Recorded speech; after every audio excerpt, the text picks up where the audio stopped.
Hello students, कैसे हैं आप सभी। स्वागत है आपका हमारे YouTube channel MP learning class में। स्टूडेंट्स, आज हम लोग आपके लिए एडवांस अभ्यास पुस्तिका सामाजिक विज्ञान कक्षा 6वीं के बच्चों के लिए इतिहास का अध्याय 2 लेके आए हैं। ठीक है, इसके पहले के वीडियो में हमने आपके लिए समाज विज्ञान का अध्याय 1 आपको प्रोवाइड कर दिया था, जिसका नाम था प्रारंभिक कथन, क्या, कब, कहाँ और कैसे। ठीक है, इसके बाद हम देखेंगे आज आर्केड खाद्य संग्रह से भोजन उत्पादन तक, ये आप देखेंगे।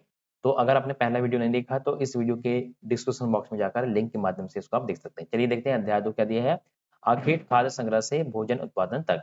तो पहला क्वेश्चन क्या दिया है, आर्किटेक्ट खाद्य संग्राहकों द्वारा उपयोग में लाई जाने वाली किस सामग्री को औजार वर्तमान में भी पाए जाते हैं। ठीक है, इसका ऑप्शन में क्या दिए हैं, लकड़ी के, पत्थर के, हड्डियों के या कांच के। सही आंसर की जगह पर दिया जाएगा पत्थर के। चलिए क्वेश्चन नंबर दूसरा देखते हैं, जिस स्थान पर औजार, बर्तन और इमारती अवशेष प्राप्त होते हैं उसे कहा जाता है। ठीक है, इसमें क्या कहता है, स्मारक है, गुफाएं हैं, मंच है या पुरास्थल, क्या जाता है इसको, पुरास्थल कहा जाता है। चलिए क्वेश्चन देखते हैं दूसरा क्या दिया है, मतलब तीसरा, पूरा पाषाण काल कुल कितने भागों में विभाजित है।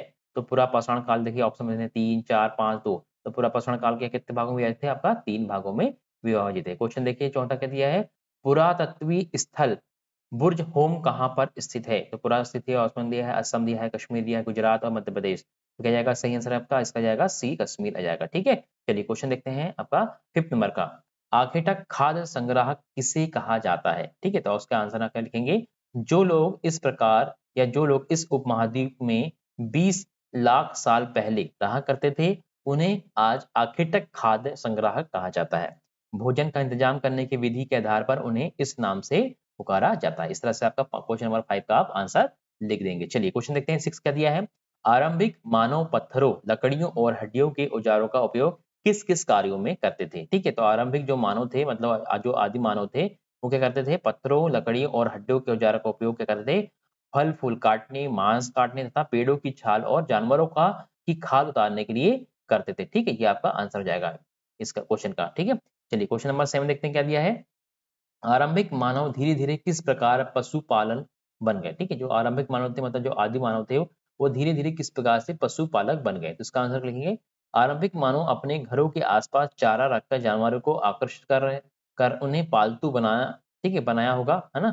और धीरे धीरे भेड़, बकरी, गाय और सुअर जैसे जानवरों को पालने लगे और पशुपालक बन गए होंगे। ठीक है, इस तरह से एक अनुमान लगाया जा रहा है कि इस तरह से इन लोगों ने इनको पालतू बनाया होगा। क्वेश्चन देखते हैं 8वां क्या दिया है, आरंभिक मानव की किस प्रक्रिया को घरेलूकरण की प्रक्रिया कहा जा गया है। ठीक है, तो देखिए आरंभिक मानव द्वारा पौधे उगाने और जानवरों की देखभाल करने की घरेलूकरण की प्रक्रिया को कहा गया है। ठीक है, मतलब क्या कहा गया है, जो जानवर जो होते हैं या फिर जो पौधे होते हैं उनको देखभाल करना, उसको मानव के द्वारा घरेलूकरण की प्रक्रिया कहा गया है। ये पौधे तथा जानवर अक्सर जंगली पौधे तथा जानवरों के भिन्न होते।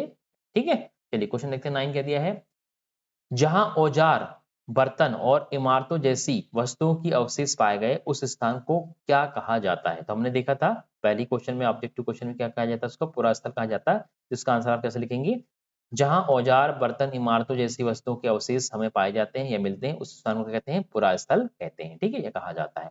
क्वेश्चन देखते हैं 23 क्या दिया है, भीमबेटका जो गुफा है, भीमबेटका की गुफा कहाँ पे है, मध्य प्रदेश में है।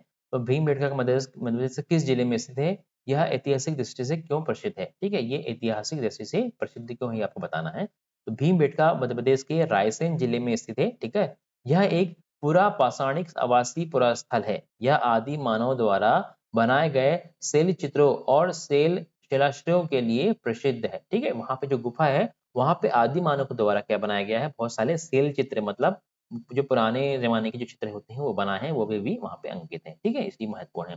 चलिए क्वेश्चन देखते हैं हम लोग, 11 नंबर का दिया है, आखेटक खाद्य संग्राहक समुदाय के लोग एक जगह से दूसरी जगह पर क्यों घूमते रहते थे। ठीक है, तो देखिए आखेटक खाद्य संग्राहक समुदाय के लोग एक जगह से दूसरी जगह भोजन की तलाश एवं शिकार के लिए घूमते रहते थे। ये आपका आंसर हो जाएगा। ठीक है, चलिए क्वेश्चन देखते हैं 12 का दिया है, नवपाषाण युग में मिट्टी के बर्तनों का उपयोग किस प्रकार किया जाता था। ठीक है, जो मिट्टी का जो बर्तन थे उसका उपयोग किस तरह से किया जा रहा था नवपाषाण युग में, आपको इसका आंसर देना है। तो इसका आंसर आप कैसे लिखेंगे, नवपाषाण युग में मिट्टी के बर्तनों का उपयोग चीजों को रखने के लिए किया जाता था। धीरे धीरे लोग बर्तनों का प्रयोग खाना बनाने के लिए भी करने लगे। ठीक है, इसका आप आंसर नोट डाउन कर सकते हैं, लिख सकते हैं, इसको याद कर सकते हैं।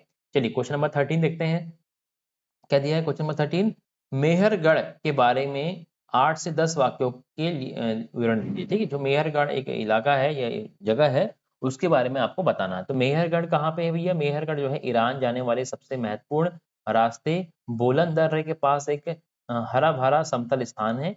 मेहरगढ़ संभवतः वह स्थान है जहाँ के स्त्री पुरुषों ने इस इलाके में सबसे पहले जो गेहूं उगाना और भेड़ बकरी पालना सीखा। यहाँ पर भिन्न प्रकार के जानवरों की हड्डियां मिली। इसमें चौकोर तथा आयताकार घरों के अवशेष भी मिले हैं। ठीक है, इस तरह से आपका आंसर आप लिख सकते हैं मेहरगढ़ के बारे में। तो देखिए 13 क्वेश्चन हमने कंप्लीट करे हैं। अब देखते हैं मानचित्र। मानचित्र मतलब आपका जो मानचित्र है या मैप है उसमें आपको बताना है। देखिए चित्र में गए रेखा चित्र में निम्नलिखित लिखना चाहिए। तो आपको जो है मैप मिलेगा उसमें आपको बताना है कि कौन कौन चीज कहाँ पे है। जैसे भीमबेटका, पहले आपको भीमबेटका, तो भीमबेटका कहाँ मध्य प्रदेश में, तो आपको ये बताएंगे यहाँ पे मध्य प्रदेश में भीमबेटका दिख जाएगा। फिर क्या है बुर्ज होम, तो बुर्ज होम कहाँ पे है? तो आपका बुर्ज होम जो है आपके कश्मीर में है। ठीक है, जम्मू कश्मीर, तो आपको बता देंगे दूसरे नंबर पे है इनाम गांव। तो इनाम गांव देखेंगे आप, इनाम गांव यहाँ पे है, कहाँ पे? महाराष्ट्र में है। इसके बाद हुसगी, हुसगी मतलब ये आ जाएगा, हुसगी यहाँ पे जाएगा। फिर क्या है ब्रह्मागिरी, तो ब्रह्मागिरी आपका ये जाएगा। ठीक है, हल्लूर, हल्लूर कहाँ पे है? आप देखेंगे यहाँ पे, तो आपको हल्लूर जो है इस साइड पे मिल जाएगा। देखिए यहाँ पे दिख रहा है हल्लूर, है ना, ये हल्लूर है, ये बना हुआ हल्लूर। इसके बाद महागढ़ा, महागढ़ा मतलब जहाँ पे हमने देखा था कि यहाँ पे एक बहुत बड़ा एरिया था, ये है महागढ़ा, जहाँ पे गेहूं और जो है जो सबसे पहले उगाई गई थी। फिर कुरनूल गुफाएं, कुरनूल गुफाएं कहाँ दिख रही है आपको? ये भी आपको यहाँ पे दिख रही है। ठीक है, इसके बाद है कोल्डी हवा, कोल्डी हवा मतलब ये देखिए कहाँ पे, ये आपको दिख रही है कोल्डी हवा, है ना। चलिए नेक्स्ट देखते हैं मुंबई। मुंबई आपको सबको पता है ये मुंबई है ना। फिर है पेयमपल्ली, पेयमपल्ली, तो आपको यहाँ पे पेयमपल्ली दिखेंगे आप, तो आपको दिख जाएगी ये है पेयमपल्ली, है ना। फिर है देखिए क्या दिख रहा है आपको, कृष्णा नदी, कृष्णा रिवर की बात कर रहा तो कृष्णा रिवर कहाँ पे है? ये है आपका कृष्णा रिवर। ठीक है, ये आपको यहाँ से गई है कृष्णा रिवर, है ना। फिर नेक्स्ट देखते हैं क्या है आपका कावेरी, तो कावेरी रिवर यहाँ पे गई, कावेरी रिवर गई है। नर्मदा नदी तो मध्य क्या है? मध्य प्रदेश में गई है। ये मध्य प्रदेश से यहाँ से कहाँ चल जाती है? ये सीधे गुजरात की खंबात की गाड़ी में गिर जाती है। ठीक है, ये आपकी नर्मदा रिवर जाएगी। इस तरह से पूरे आपको मैप है हमने आपको बता दिया है, इसको आप नोट डाउन कर सकते हैं। ठीक है, तो ये वीडियो आपको कैसा लगा हमें कमेंट बॉक्स में बताएं। वीडियो को लाइक करें, शेयर करें और कमेंट करें और चैनल को सब्सक्राइब जरूर कर दें, ताकि इसके आने वाले जो वीडियोस आपको तुरंत मिल जाएंगे। तो वीडियो देखने के लिए बहुत बहुत धन्यवाद। Thanks for watching.